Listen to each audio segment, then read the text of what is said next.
السلام علیکم ویورز. اپنے پاکستانی بھائیوں دوستوں کے لیے سوال ایز سچ نہیں ہے، پوچھا نہیں گیا، لیکن میرا دل کرتا ہے میں آپ کے ساتھ شیئر کروں. اگر میں نہیں کروں گا تو وہ تھوڑی سی بددیانتی ہوگی.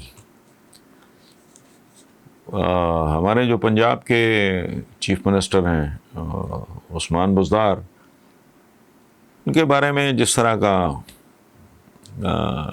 اوپینین ہے، ایک عام تاثر ہے، سیپشن بنا ہے ان کے بارے میں، وہ آپ بھی جانتے ہیں، میں بھی جانتا ہوں.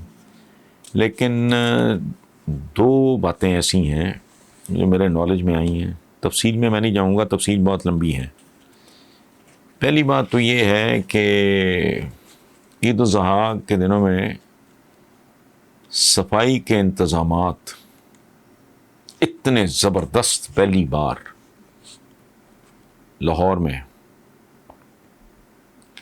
کہ ایون سوشل میڈیا، اگین میں سوشل میڈیا سے واقف نہیں ہوں، نہ میں دیکھتا ہوں، میں سیل فون بھی نہیں رکھتا. وہ اس وقت ایک ٹرینڈ چل رہا ہے کہ صاف پنجاب، شکریہ بزدار. اگر ان کی اپنی جو انفارمیشن کی یا میڈیا کی کوئی ٹیم شیم ہے، اگر انہوں نے خود یہ شوشہ چھوڑا ہے تب بھی یہ درست ہے. It has happened for the first time. Otherwise خدا کی پناہ، اتنا گند، اتنی غلاظت ہوتی تھی. یہ جو اجڑیاں بجڑیاں جو کچھ علائشیں ہوتی ہیں قربانی کے نتیجے میں، جن کو اگر آپ مینج نہیں کرو گے ٹھیک طریقے سے، پہلی بات تو یہ ہے کہ واقعی تھینک یو بزدار. اور دوسری بات جو بہت بڑی ہے وہ ہے خاص طور پہ لاہوریوں کے لیے، لیکن لاہور دل ہے اور بے شمار لوگ ہمارے ہندوستان میں ایسے موجود ہیں جو لاہور کے عشق میں مبتلا ہیں اور جائز مبتلا ہیں. وہ اس شہر میں ہے ہی کوئی برکتوں والا، عجیب صحیح شہر ہے یہ، ٹھیک ہے.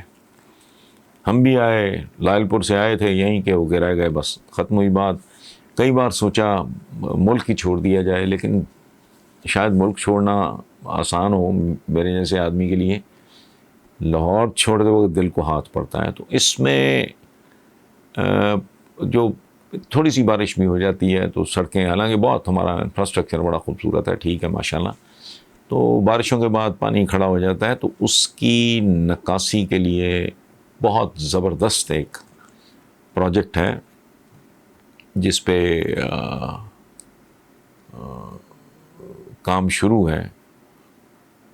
اس کی تفصیلات میں اگر میں جاؤں گا تو ایک تو آپ کے لیے ذرا بورنگ ہوگا وہ تفصیلات میں، دوسرا وقت بھی نہیں ہوتا. بنیادی بات یہ ہے کہ میرا خیال ہے کہ اللہ ان کو توفیق دے، ٹارگٹ ان کا بہت زبردست ہے، اور اگر یہ کر لیا تو میرا خیال ہے کہ بزدار گورنمنٹ کا یہ اکلوتا کام ہی شاباش کے لیے کافی ہوگا. بہت سے دوستوں کی فرمائش کیا ہے، حکم ہے کہ بہت دن ہو گئے میں نے کالے کال شیئر نہیں کیے، تو وہ میں چند کالے کال جو ہیں. ایک کفن چور نے انکشاف کیا کہ کفن کی جیب نہیں ہوتی. اس کو ایکسپلین کرنے کی ضرورت نہیں ہے.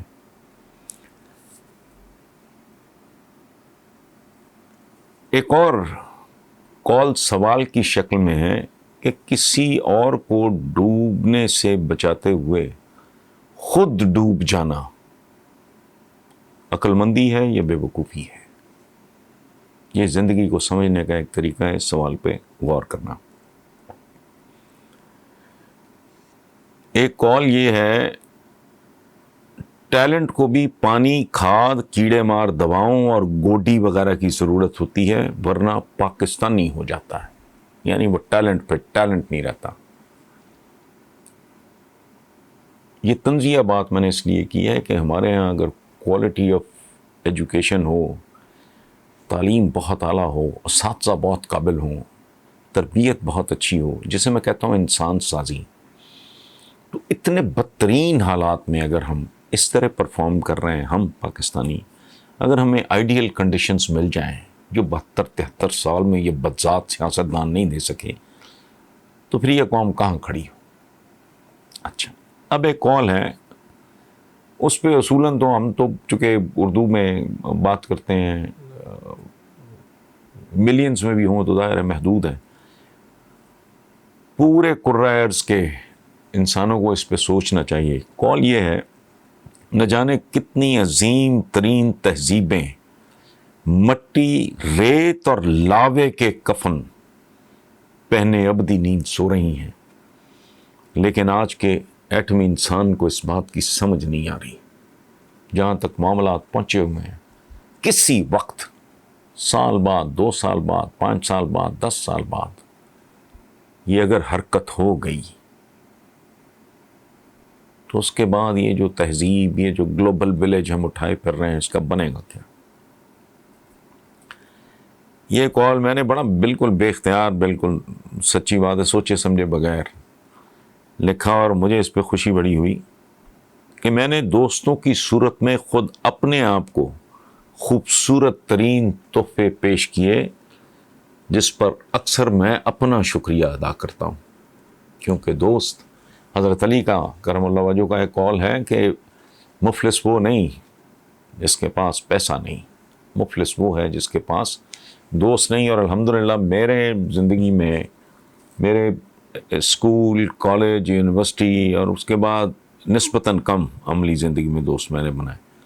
ان کی بہت بابرکت بہتات ہیں، ان میں سے کچھ چھوڑ گئے دنیا جو یاد آتے ہیں، لیکن یہ میرا خیال ہے کہ it is one of the most beautiful gifts. ایک بندہ اپنے آپ کو اگر سب سے خوبصورت تحفہ دے سکتا ہے،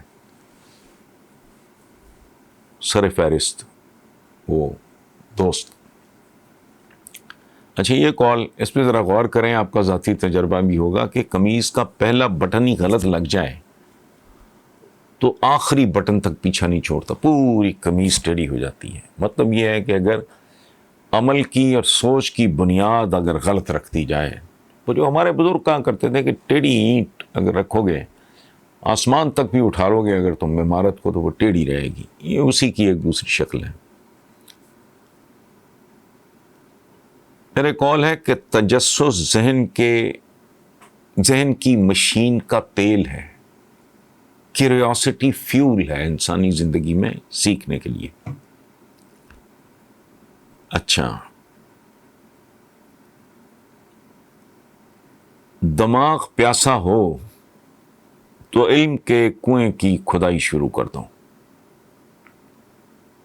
اور ایک پاکستانی معاشرے کے بارے میں کہ جس معاشرے میں ifs اینڈ بٹس عام ہو جائیں، وہاں نتھنگ کی گھاس کے سوا کچھ نہیں اگتا.